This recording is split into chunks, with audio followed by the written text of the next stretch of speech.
앞만 보면서 빨리 달리는 거, 목표를 향해서 달리는 일에 열중하는 일, 참 좋은 일이죠. 그런데 만약에 그렇게 하면서 자기 목적을 위해서 빨리 달리고 앞만 보고 달리는 그 일을 위해서 무슨 짓이든지 서슴지 않고 하고 또 사람을 짓밟고 속이고 이용해 먹는다고 한다면 결국 그 신세는 그 종말이 별로 좋지 않을 겁니다. 야곱이 바로 그랬습니다. 도망자 신세가 됐죠. 그런데 하나님이 이 야곱을 얼마나 사랑하셨는지 그때마다 나타나셔서 하나님의 만남으로 이 야곱이 점차 변해 갑니다. 이 첫 번째 변화는 이제 형 장자권을 뺏고 도망가는 길에 루스라고 베델이라고 나중에 이름 붙여진 그곳에서 하나님과 조우하면서 사닥다리가 땅과 하늘에 놓여 있고 하나님이 약속하시는 그 축복의 약속을 받으면서 첫 번째 변화가 일어나죠. 이 하나님이 나에게 주신 장자의 축복권이라고 하는 것은 나를 위한 축복이 아니라 모든 민족을 하나님께로 돌아오게 하는 섬김의 도구로 나에게 주신 축복이다라는 것을 깨달으면서 여기까지 하나님이 계셨구나라고 하는 그 하나님의 전이라고 하는 것을 이름지어 베델이라 그렇게 하면서 야곱이 첫 번째로 변화를 경험하게 됩니다. 두 번째 변화는 이제 외삼촌 라반의 집으로 가서 거기서 결혼을 했는데 사기 결혼을 한 거죠. 라헬을 좋아했는데 레아가 떡하니 들어오는 바람에 라헬과 레아를 다 떠맡는 이런 신세가 되면서 외삼촌에게 계속 속이는 외삼촌 앞에 속는 야곱으로 등장을 하죠. 이러면서 이기적인 사고로 살았던 야곱이 이제는 내가 쟁취하고 차지하고 소유하는 것이 축복이 아니라 헌신과 인내와 섬김이 진짜 축복이다라는 것을 깨달으면서 내 힘으로 살 수 없다는 사실도 깨달으면서 두 번째 변화를 경험하게 됩니다. 그리고 이제 세 번째 변화가 바로 오늘 이 야복강 강가에서요 하나님과 만나면서 변화를 경험하게 되는데 오늘 우리가 생각하고 은혜 받을 말씀은 이 야복 강가에서 하나님을 만나는 야곱의 이야기입니다. 야곱이 외삼촌 라반의 집에서 산 지가 벌써 20년이 되었습니다. 이 점차 이 야곱이 거부가 되어 갔습니다. 당연히 하나님의 축복으로 거부가 된 거죠. 그런데 이 거부가 되어가는 야곱을 보면서 외삼촌 라반의 아들들은 그렇게 생각하지 않았습니다. 창세기 31장 1절 2절의 말씀에 보니까 야곱이 자기의 이종들이죠. 외삼촌 라반의 아들들이니까. 그리고 처남과 처형들이겠죠. 그 사람들이 하는 이야기를 들었는데 뭐라고 돼 있느냐면 라반의 아들들이 하는 말을 들은즉 야곱이 우리 아버지 소유를 다 빼앗고 우리 아버지 소유로 말미암아 이 모든 재물을 모았다 하는지라. 하나님의 축복으로 모은 게 아니라 아버지의 소유를 뺏고 아버지의 소유로 말미암아 지가 부자 됐는데 지금 저럴 수 있느냐. 이런 마음을 가지고 이런 말들을 했다는 겁니다. 그러니까 그 말이 아버지에게도 들어갔겠죠. 아버지, 이럴 수 있습니까? 야곱이 지금 부자가 돼가고 있는데 이 부자가 되는 건 아버지 재산 때문 아닙니까? 아버지 소유를 지금 우리도 모르게 뺏어가지고 어디 은닉하는 거 아니겠습니까? 이거 아버지 정신 차려야 되겠습니다. 야곱 그냥 두면 안 되겠습니다. 언제 시간 날 때 손 좀 봅시다. 그래서 2절 말씀에 보면 야곱이 라반의 안색을 보니까 자기에게 대하여 전과 같지 아니하더라. 전에는 사위, 아들 이러면서 웃었는데 요즘에는 얼굴 표정이 쌩쌩한다는 거죠. 이런 일들이 일어나고 있으니까 이 야곱의 마음속에는 여러 가지 고민들이 생겼을 거예요. 그런데 결정적으로 3절의 말씀에 보면 하나님이 야곱에게 뭐라고 말씀하시는가 하면 여호와께서 야곱에게 이르시되 네 조상의 땅, 내 족속에게로 돌아가라. 이제는 바단 아람에서 살 만큼 살았다. 이제 돌아가야 되겠다. 그런데 그 돌아가는 길에 내가 너와 함께 있으리라 하신지라. 내가 너와 함께 할 터이니까 내 조상의 땅, 내 족속에게로 이제는 돌아가라. 이 말씀이 결정타였습니다. 야곱은 이제 돌아가기로 했습니다. 그리고는 가족들을 불러 모아놓고 가족 회의를 하는 거겠죠. 그래서 5절에서부터 13절에 보면 자기의 아내들 그리고 가족들을 모아놓고 지금까지 외삼촌 라반에게 당한 수모, 속임수를 다 이제 토설합니다. 그 말씀 가운데 7절 말씀이 아주 결정적인 말씀인데 뭐라고 되어 있느냐 하면 그대들의 아버지가 외삼촌 라반이 나를 속여 품삯을 10번이나 변경하였느니라. 100만 원 준다 그랬다가 50만 원 준 적도 많았고, 내가 이 일하면 돈 줄게, 이건 좀 해줘 해놓고는 입 싹 씻어버리고, 이렇게 품삯을 10번이나 변경했다는 것인데, 이게 그냥 한두 푼 가지고 장난을 친 게 아니라 자기 재산에 큰 손해를 입힐 정도로 사람을 속이는 일을 10번이나 했다는 거예요. 그러나 하나님이 그를 막아 나를 해치지 못하게 하셨으며, 심지어는 사위인 나를 죽이려고, 해치려고 해코지라는 일까지 마음을 먹었던 것을 나는 여러 번 봤다는 거예요. 그런데 하나님이 그걸 막으셨다는 거죠.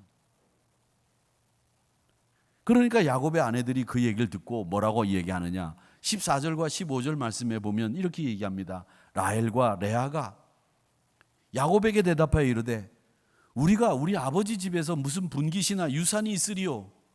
아버지가 이제는 우리에게 땡전 한 푼 줄 마음도 없다는 거예요. 유산 줄 리도 없고.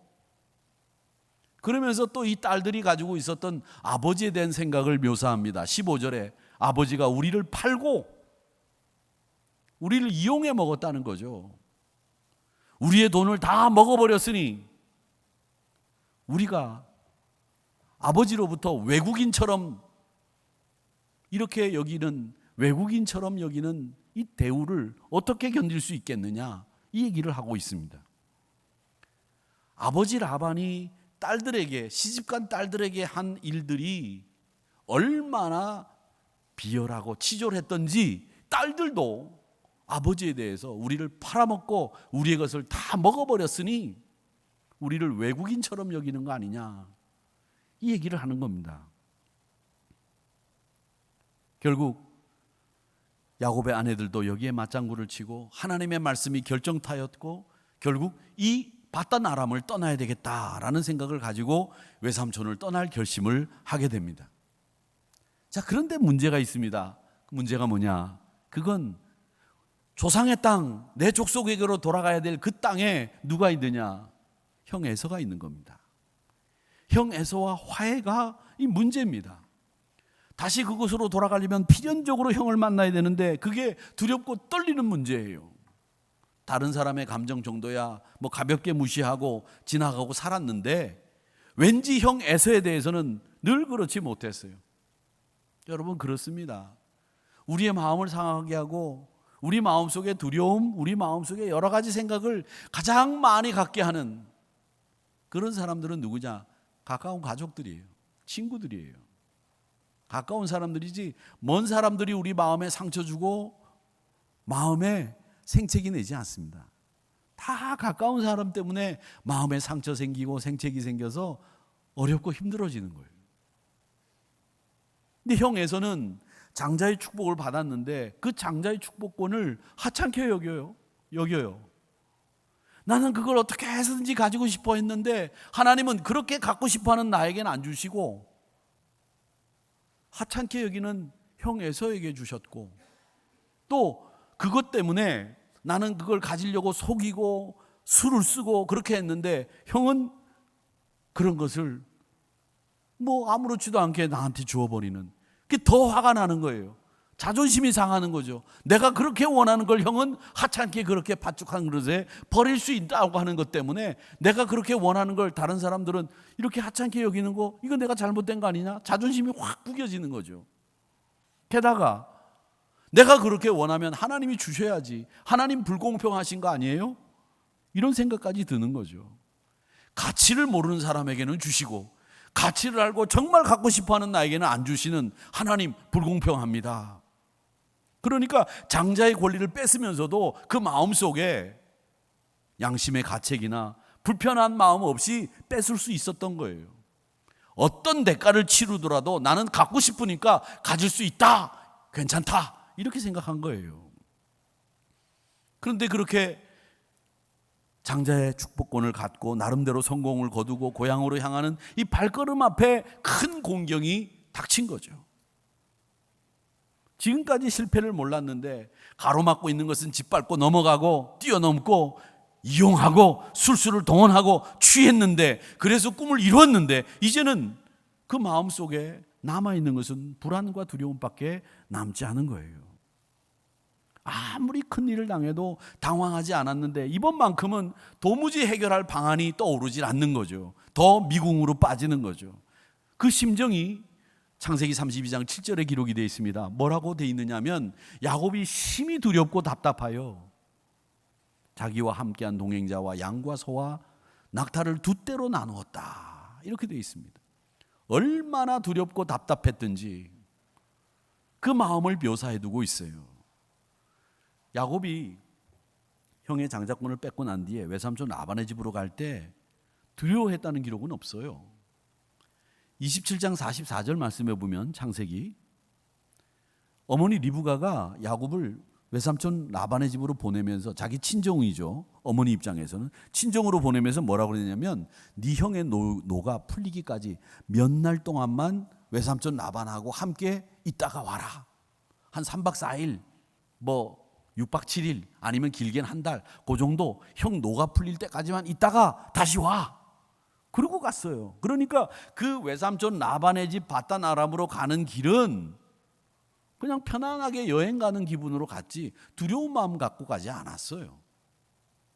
다만 창세기 28장을 보면 그가 두려워했다는 기록이 나오는데 17절에 이에 두려워하여 이르되 두렵도다. 이곳이여 이곳은 다름 아닌 하나님의 집이고 이는 하늘의 문이로다 하고, 이 말은 뭐냐면 루스 땅에서 돌베개를 베고 자다가 일어나가지고 꿈에서 자기가 본 그 환상을 보면서 와, 하나님이 이 헤브론 땅 가나안 땅에만 계신 줄 알았는데 여기 루스 땅, 내가 남모른 이 베델, 여기까지도 하나님이 계셨네. 와, 하나님이 무소부재 어디든지 계시구나. 이걸 깨닫고 난 뒤에 두려워했다는 말이 기록되어 있는 것뿐이에요. 그런데 앞으로 펼쳐질 일에 대해서는 물론 뭐 두렵고 떨리는 마음 왜 없었겠습니까마는, 고향으로 돌아가면서 형 에서를 만나야 되는 이 두려움을 자신이 저지른 짓에 대한 회복이나 용서가 없었기 때문에 실제적인 두려움인 거죠. 형 에서를 만나는 게 그래서 큰 난제였습니다. 야곱은 이 두려움을 극복하기 위해서 어떻게 했느냐, 제일 첫 번째 방법은 형 에서를 위해서 선물을 준비했습니다. 이게 몇백만 원짜리 선물을 준비한 게 아니에요. 선물의 양을 이렇게 보면, 성경을 보면 말이죠, 이게 몇 억이에요. 억대예요. 그 선물을 종들에게 실려가지고 보내면서 이렇게 얘기합니다. 주의 종 야곱이 이같이 큰 선물을 보내니 내 주께 형 에서로부터 은혜 받기를 원합니다. 용서해 주십시오. 화해하기를 원합니다. 그리고 보낸 거예요. 그런데 그들이 선물을 전달하고 난 뒤에 돌아와서 하는 보고가 뭐냐, 형 에서가 400명의 군대를 이끌고 지금 우리를 만나러 오고 있다는 거예요. 이게 무슨 소리입니까? 400명의 군대면 100명이 한 중대면 4개 중대예요. 전쟁도 할 수 있어요. 400명 갖고 전쟁 못할 게 뭐 있어요? 하죠. 그런데 우리 가족을 맞으러 400명 군대를 가지고 온다? 이건 죽는 일이죠. 그래서 야곱이 한 일이 뭐냐, 사람과 짐승을 두 떼로 나누는 일을 한 거죠. 만약에 에서가 공격을 하면 한 떼라도 살아남게 하기 위해서 두 떼를 나눈 거예요. 어느 쥐의 유언이라는 글이 있습니다. 쥐의 유언 들어보십시오. 쥐가 죽으면서 유언을 남겼어요. 쥐가 뭐 죽으면서 유언을 어떻게 남기겠습니까마는, 말이 안 된다고 재치기 하신 건 아니죠? 네. 내 말을 귀담아 듣거라. 우리가 경계해야 할 것은 저마다 다른 무서움의 형식을 갖추고 있다. 그 중에서 무서움의 형식을 감추고 있는 무서움이 가장 큰 무서움이다. 무서움을 감추고 있는 무서운 게 제일 무서운 거라는 거예요. 내 말을 귀담아 듣거라. 고양이는 언제나 고양이로 있고 쥐덫은 언제나 쥐덫으로 있으니 내 나이 정도 되면 고양이쯤이야 차라리 같이 늙어가는 이웃일 수도 있다. 쥐덫쯤이야 네 슬기로움 가지고 얼마든지 극복하고 피할 수 있을 거다. 내 말을 뼈아프게 새겨들어라. 우리가 가장 경계해야 할 것은 고양이도 아니고 쥐덫도 아니고 무서움을 다채롭게 위장하고 무섭지 않은 것처럼 만든 쥐약이다. 그 외형은 우리의 탐욕의 혀끝에서 코끝에서 유혹하기 때문에 자연스럽고 믿음직스럽고 우호적이고 헌신적인 것처럼 보인다. 그러나 쥐약은 겉모양이 어떻든 쥐약이다. 그런 다음에 마지막 말이 뭐냐? 이 바보들아. 이게 쥐의 유언이었다는 거예요. 쥐약은 쥐약입니다. 그걸 알아차리지 못하면 죽는다는 거예요. 실제로 우리가 정말 두려워해야 될 것은 두려움을 싹 감추고 우리에게 다가오는 우호적이고 자연스럽고 믿음직스러워 보이는 다채롭게 위장하고 있는 쥐약이 제일 무서운 거예요.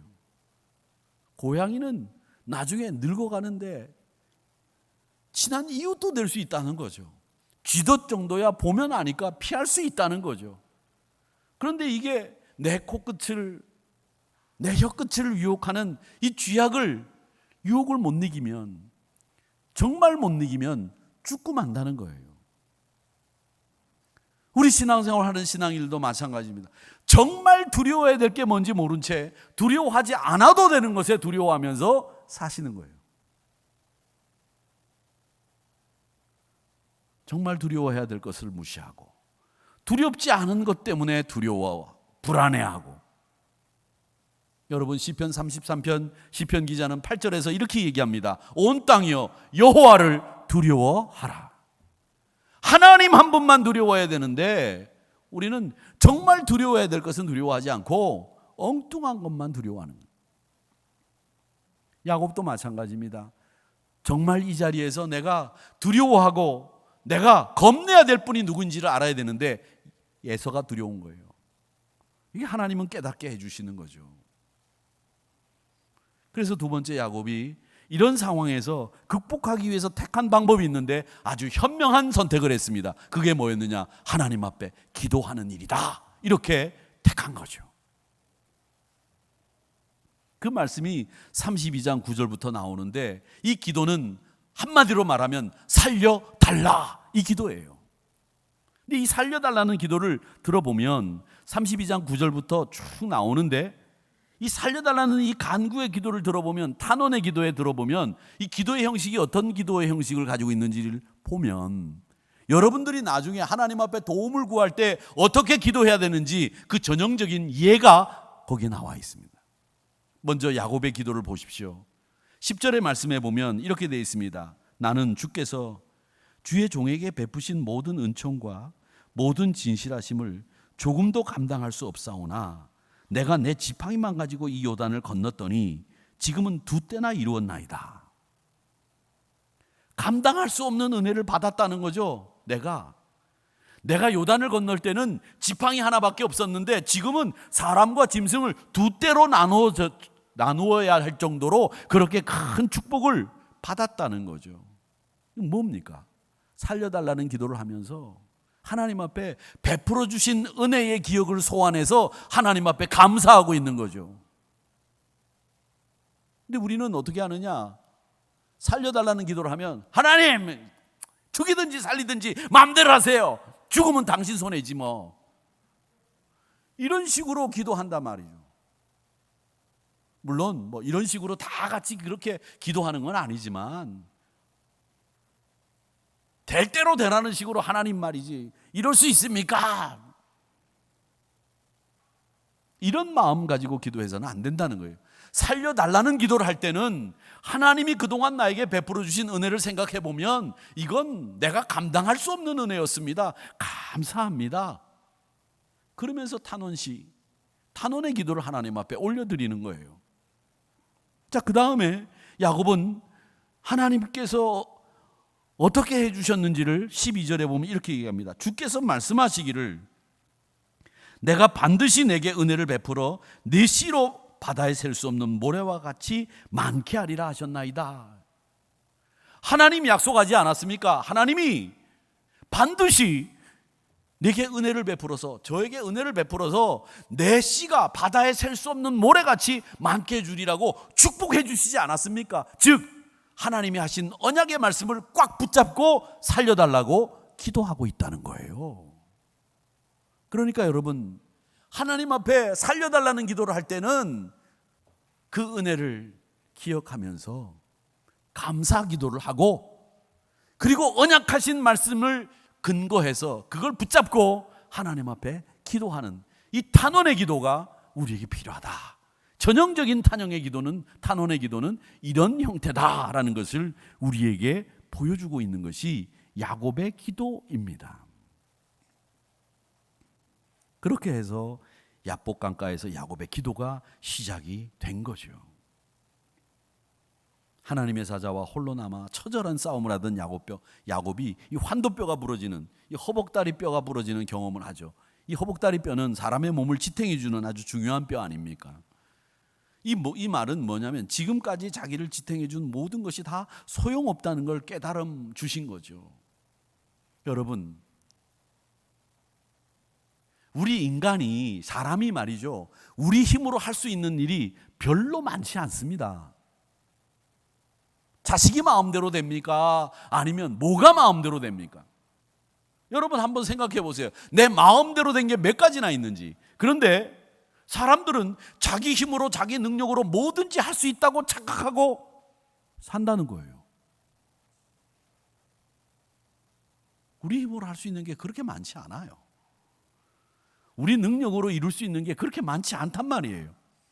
그러니까 우리가 하나님 앞에 매달리고 기도하고 이 길밖에 없다는 걸 알아야 되는데, 이 야곱도 그랬어요. 자기 능력으로 할 수 있다고 생각하고 해결해 보려고 했는데 결국은 현명한 선택을 한 거죠. 기도하면서 하나님 앞에 매달린 거예요. 하나님만이 해결할 수 있다. 하나님 앞에 매달린 거예요. 그 기도와 몸부림에는 필사의 각오가 담겨 있는 거죠. 하나님 도와주시지 않으면 나 살 수 없습니다. 저를 도와주십시오. 지금까지 내 능력으로 살았습니다. 내 지혜로 살았습니다. 이제는 하나님 도움 없이 못 삽니다. 하나님 은혜 받아야 되겠습니다. 하나님 붙잡고 살겠습니다. 이 기도가 야복 강가에서 야곱이 한 기도예요.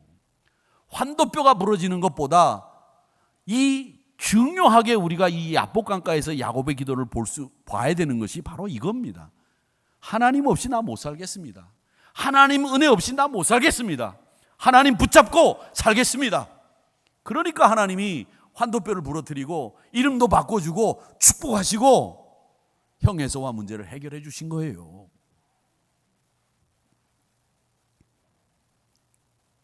내 인생은 하나님의 은혜로 세워졌습니다. 이 신앙생활하는 사람들의 모습이 바로 이런 모습이어야 된다는 거죠. 내 힘으로 할 수 있는 게 없다. 하나님 붙잡고 살겠다. 이겁니다. 시편 54편 4절 말씀입니다. 하나님은 나를 돕는 이시며 주께서는 내 생명을 붙들어 주시는 이시니이다. 아멘입니까? 여기는 아멘 아니고 아멘이십니까? 아멘. 하나님은 나를 돕는 분이에요.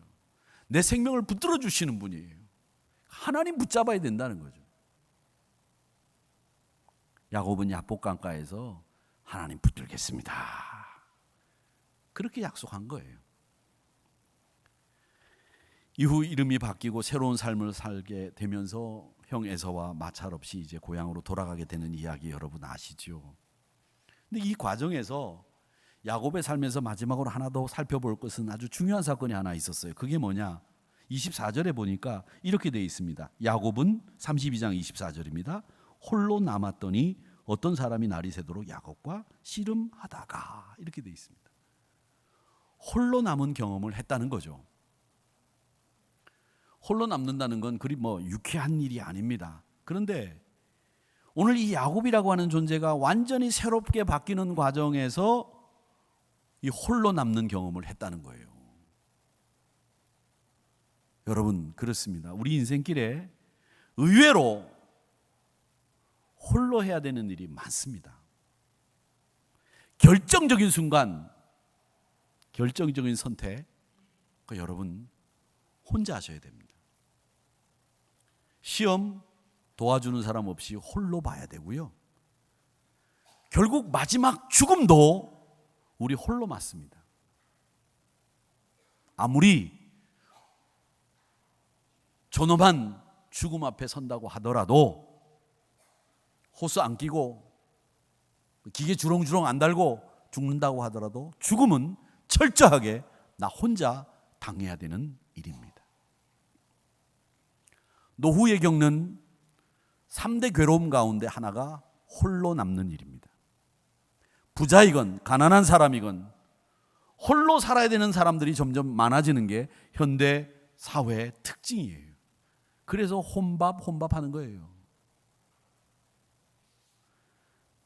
세상 사람들은 얘기합니다. 취미가 필요하고 친구가 필요하고 뭐 필요하고 다 소용없어요.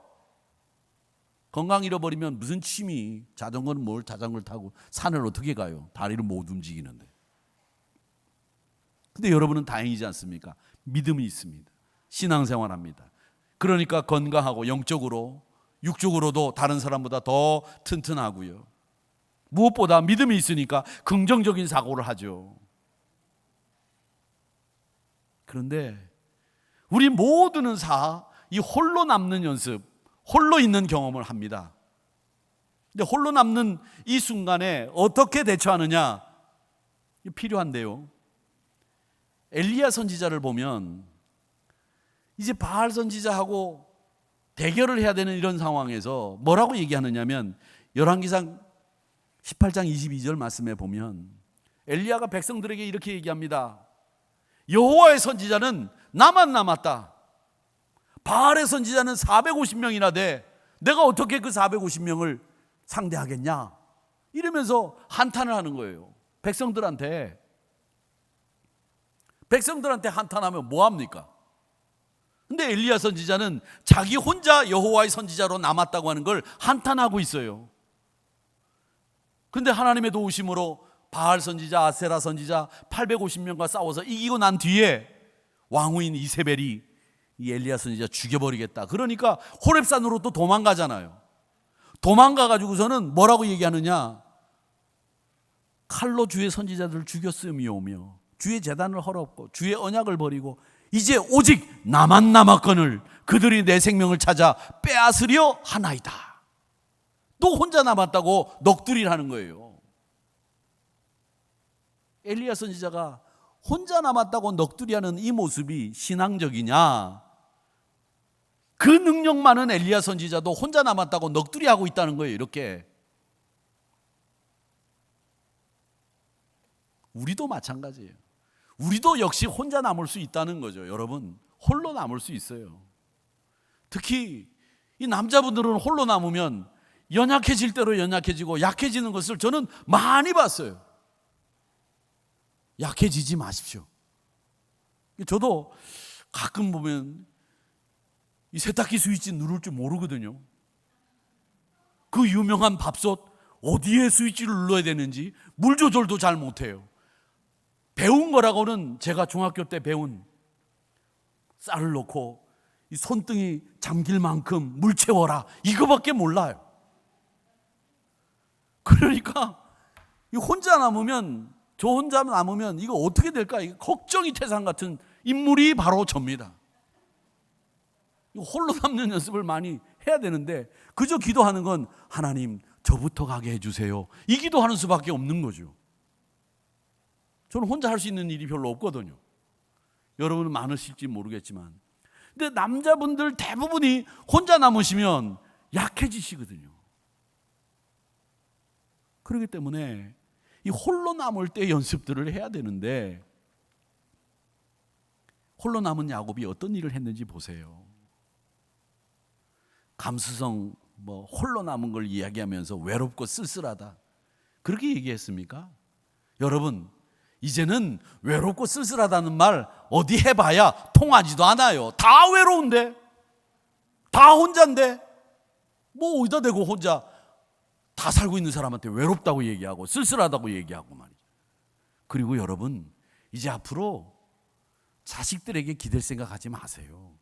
야, 우리 아들이 나를 말이야 공양해줘가지고 내가 나이 먹어가지고 없고 말이지 다닐 거다. 천만의 말씀. 정말 착각해서 깨세요.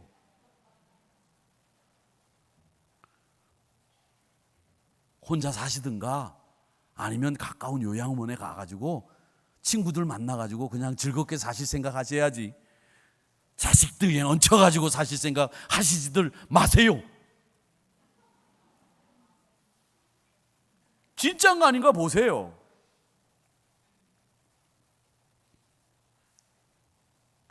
그걸 마음 딱 접고 그러고 있는데 자식이 공양하면 고맙지.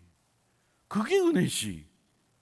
근데 그렇게 해줄 줄 알고 있다가 그렇게 안 하면 죽일 놈 살릴 놈, 내가 지를 어떻게 키웠는데, 이렇게 얘기 나오는 거예요. 홀로 있을 때 이 야곱은 주님의 세미한 음성을 들었고요, 홀로 있을 때 동행해 주시는 하나님을 체험하는 거예요. 여러분, 우리 믿음의 성도들이 홀로 남는 경험들을 여러분 앞으로 하시게 될 테이고 지금 하시고 계신지도 모르겠는데, 홀로 있을 때 더 세미한 주의 음성을 들으세요. 하나님의 임재를 경험하세요. 그 방법이 제일 좋은 방법이에요. 야곱은 베델에서 하나님의 축복이 나를 위한 축복이 아니라 모든 민족을 하나님께로 돌아올 수 있도록 만드는 섬김의 도구를 주신 거구나 깨달았고요. 바단 아람 외삼촌의 집에서 내 것을 챙기고 쟁취하고 소유하는 게 축복이라고 생각했던 그 사고가 아니다, 참고 섬기고 희생하고 인내하는 것이 또 다른 축복이구나, 이걸 깨달았고요. 야복강에서는 내가 내 능력으로 지금까지 살아왔는데 이 허벅다리 관절이 부러지는 경험을 통해서 이제는 내 능력으로 살고 내 지혜로 사는 게 아니라 하나님 붙들어야만 살 수 있겠구나, 난 은혜 없이 못 산다, 이런 사람으로 바뀌게 된 거죠. 이 세 번의 변화가 야곱을 위대한 족장으로 만들었던 겁니다. 사랑하는 성도 여러분, 이런 멋진 경험들을 야곱만 해서는 되겠습니까? 여러분도 이런 멋진 경험을 통해서 하나님 붙드시고 헌신과 인내의 삶, 그리고 축복이 나뿐만 아니라 여러 사람들을 섬기고 여러 사람들을 복받게 하는 이 도구구나라고 하는 것을 깨닫는 여러분 인생길이 되시기를 축원합니다. 그리고 무엇보다 야복강 나루에서 하나님 꼭 붙잡겠다, 난 은혜 없으면 못 삽니다, 이렇게 결단했던 야곱의 결단이 여러분의 결단이 되기를 축원합니다. 인간의 방법 그거 쓰지 마시고 하나님 붙드세요. 우리가 주님이 전부라고 고백하는 것이 내 것이 아무리 훌륭하고 사람들이 칭찬한다고 하더라도 하나님의 방법이 최선임을 고백하는 것을 기억하시면서 하나님 붙드시는, 그래서 승리의 주인공이 되시는 우리 하누리 성도님들이 다 되시기를 주님의 이름으로 축복합니다.